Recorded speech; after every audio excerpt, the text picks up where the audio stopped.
Assalamualaikum warahmatullahi wabarakatuh. Perkenalkan, nama saya Denny Andriansyah dengan NIM 07323107. Di sini saya akan mempresentasikan mata kuliah PLT, yaitu pengelolaan limbah tambang dengan berjudul Studi Kasus Kualitas Air dengan dosen pengampu yaitu Pak Edi Jamal Tuheteru dan Bu Ririn Yulianti. Pertama yaitu pendahuluan. Pertama dari latar belakang, pertambangan khususnya batu bara meskipun berkontribusi pada pertumbuhan ekonomi, juga menimbulkan dampak lingkungan, terutama karena sebagian besar dilakukan dengan metode tambang terbuka. Dampak tersebut meliputi perubahan bentang alam, kerusakan tanah, gangguan ekosistem, dan tata air. Salah satu masalah lingkungan utama adalah air asam tambang, yang terbentuk dari oksidasi mineral sulfida saat terkena udara dan air. Ditandai dengan munculnya air berwarna hijau di area tambang. Yang kedua ada rumusan masalah. Rumusan masalah ini terdiri dari bagaimana persoalan air asam tambang di PT Bumi Rantau Energi, bagaimana upaya pengolahan air asam tambang di PT Bumi Rantau Energi, tujuan dan manfaat.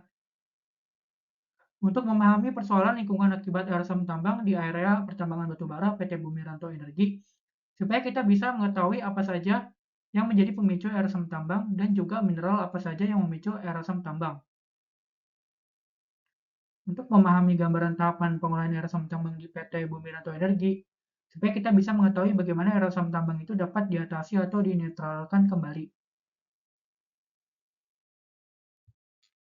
Selanjutnya, yaitu masuk ke bagaimana persoalan air asam tambang di PT Bumi Rantau Energi.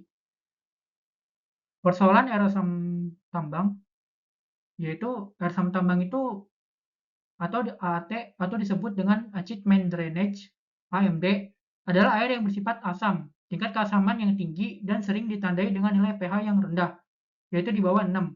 Karena sesuai dengan baku mutu air pH normal adalah 6-9 sebagai hasil dari oksidasi mineral sulfida yang tersingkap oleh proses pendambangan dan terkena air. Air asam yang mengandung logam berat yang mengalir ke sungai, danau, atau rawa akan merusak kondisi ekosistem yang ada di sungai tersebut. Hal ini tentu saja akan menyebabkan adanya penurunan kualitas air. Air asam tambang dapat juga mempengaruhi bintang alam, perubahan struktur tanah, perubahan pola aliran, permukaan, dan air tanah serta komposisi kimia air permukaan. Komponen pembentukan air asam tambang lainnya adalah air dan oksigen. Air yang masuk ke dalam cekungan berasal dari air permukaan terutama dari air hujan. Curah hujan yang tinggi menyebabkan volume air dalam cekungan semakin besar, sehingga cekungan membentuk kolam besar. Proses terjadinya air asam tambang yaitu bila teroksidasi mineral-mineral sulfida yang terdapat pada batuan hasil galian dengan air H2O dan oksigen O2. Oksidasi logam sulfida dalam membentuk asam terjadi dalam persamaan reaksi sebagai berikut. Reaksi pertama adalah reaksi pelapukan dari pirit disertai proses oksidasi. Pirit dioksidasi menjadi sulfat dan besi fero, yaitu 2FeS2 plus 7O2 plus H2O menjadi 4SO4 2- plus 4H+. Nah, sumber air asam tambang itu berasal dari air dari tambang terbuka. Lapisan batuan akan terbuka sebagai akibat dari terkepasnya lapisan penutup. Sehingga unsur sulfur yang ada dalam batuan sulfida akan terpapar oleh udara. Maka terjadilah oksidasi yang apabila hujan atau air tanah mengalir di atasnya maka jadilah air asam tambang.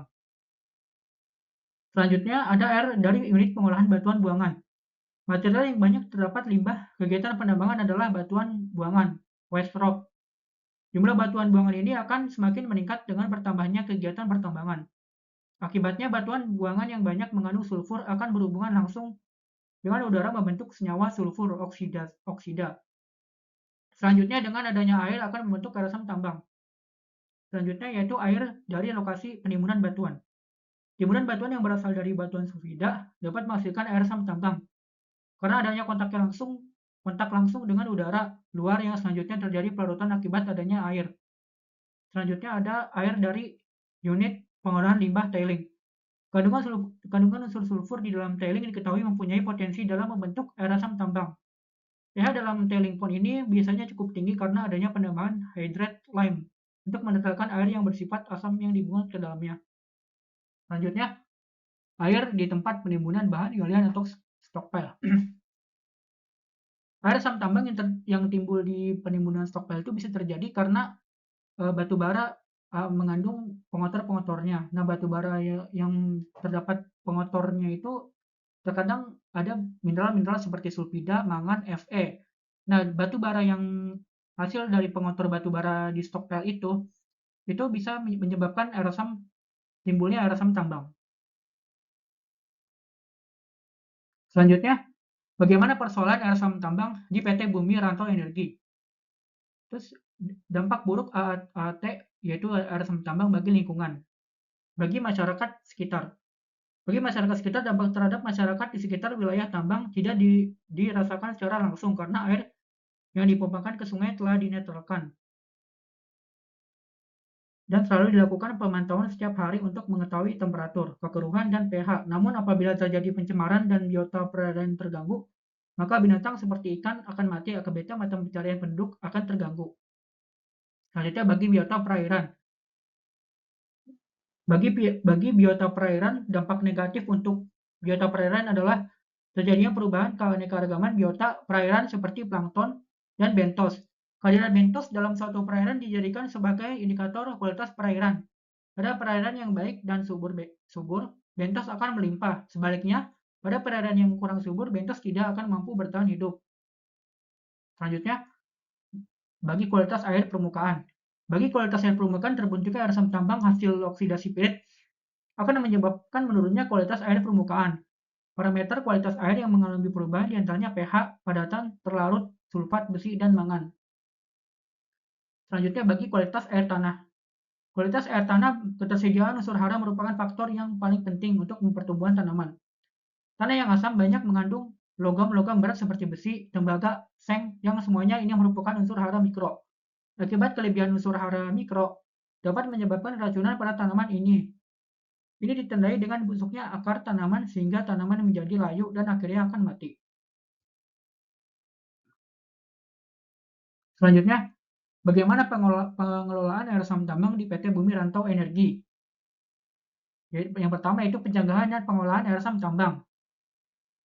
Yang pertama adalah penempatan selektif, menempatkan batuan yang berpotensi membentuk air asam tambang, PAF, potential acid forming, dan batuan yang tidak berpotensi NAF, non-acid forming, ke tempat yang terpisah dengan cara ditimbun. Kemudian lokasi penimbunan batuan yang berpotensi membentuk air asam tambang ditempatkan sejauh mungkin dari aliran air. Selanjutnya, rembesan dikumpulkan pada satu lokasi. Yang kedua yaitu manajemen tanah. Manajemen tanah ini bertujuan untuk memisahkan tipe tanah secara benar sehingga pencampuran dan degradasi kualitas tanah pucuk tidak terjadi. Menjamin kualitas tanah pucuk sebagaimana adanya struktur, nutrisi tersedia digunakan dalam rehabilitasi. Selanjutnya, pengolahan air asam tambang. Yang pertama ada active treatment. Active treatment adalah teknologi yang memerlukan operasi, perawatan, dan pemantauan oleh manusia berdasarkan pada sumber energi eksternal dan menggunakan infrastruktur dan sistem yang direkayasa terdiri dari netralisasi yang sering termasuk presepti logam, penghilang logam, presepti kimiawi, dan penghilang sulfat secara biologi. Penetrol yang paling umum digunakan pada perlakuan AT skala besar adalah kapur. Ini karena bahan tersebut tersedia secara komersial, mudah digunakan, teknologi telah terbukti, biayanya murah dan efektif digunakan, serta dikelola dengan baik dalam hal kesehatan dan keselamatan kerja bagi penerapan skala besar. Menambahkan tawas pada air asam tambang sebelum dialirkan ke sungai tujuannya untuk menjernihkan air. Selanjutnya ada passive treatment. Merupakan proses pengolahan yang tidak memerlukan intervensi, operasi, atau perawatan oleh manusia secara reguler. Bahan yang biasanya digunakan adalah memakai tumbuhan yang dapat menetralkan pH, yakni turun tikus. Selanjutnya adalah proses pengaliran awal air asam tambang. Tahapan proses pengaliran air asam tambang yaitu berawal dari air asam tambang pada PT Bumi Rantau, yaitu berasal dari pit, lubang bukan tambang, dan juga dari unit pengolahan crusher, sampai akhirnya dikembalikan lagi ke lingkungan. Lubang bukan tambang pit merupakan areal penambangan lubang bukaan pit ini berukuran sangat luas dan terbuka sehingga apabila hujan turun, air yang berasal dari lubang lubang bukan tambang akan bereaksi dengan mineral sulfida dan oksigen yang akhirnya teroksidasi sehingga terbentuk air asam tambang. Selanjutnya, air yang ada di pit itu kita arahkan ke SAM. Air yang berasal dari lubang bukan tambang ini selanjutnya dialirkan menuju SAM. SAM merupakan kolam penampungan air yang dibuat sementara sebelum air itu dipompakan serta dapat berfungsi sebagai kolam pengendapan lumpur. Pengaliran air dari SAM dilakukan dengan cara pemompaan. Dari SAM ini dibuat secara terencana dalam pemilihan lokasi maupun volumenya. Penempatan pada jenjang tambang dan biasanya di bagian lereng tepi tambang. SAM ini disebut dengan SAM permanen karena dibuat untuk jangka waktu lama. Biasanya terbuat dari bahan kedap air dengan tujuan untuk mencegah peresapan air supaya tidak menyebabkan jenjang tambah longsor.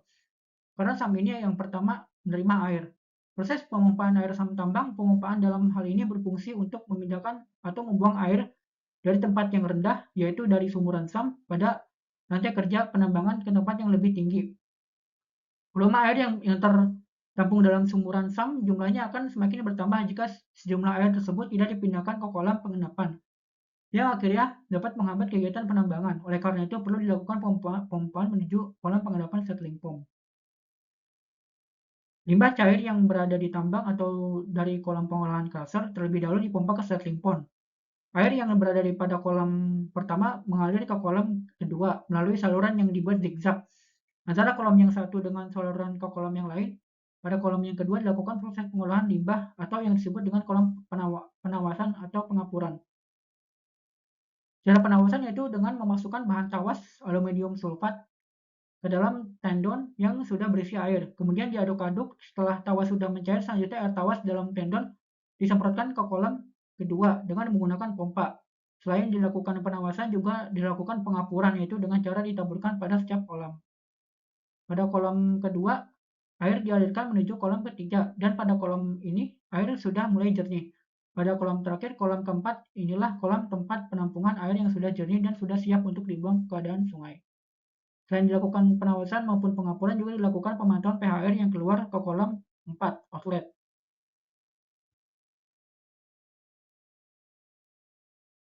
Selanjutnya, kesimpulan. Sumber-sumber air asam tambang AAT adalah air dari tambang terbuka dari unit pengolahan batuan buangan, air dari unit pengolahan limbah, dan dari tempat penimbunan bahan galian. Yang selanjutnya yaitu metode pengolahan air asam tambang yang ada di PT Bumiranto Energi adalah dengan metode active treatment. Terus, air yang berpotensi air asam tambang tidak hanya berasal dari pit, tapi juga berasal dari unit pengolahan. Ini adalah daftar pustaka yang bisa saya tampilkan. Sekian dari presentasi saya. Bila ada kesalahan kata, mohon dimaafkan. Assalamualaikum warahmatullahi wabarakatuh.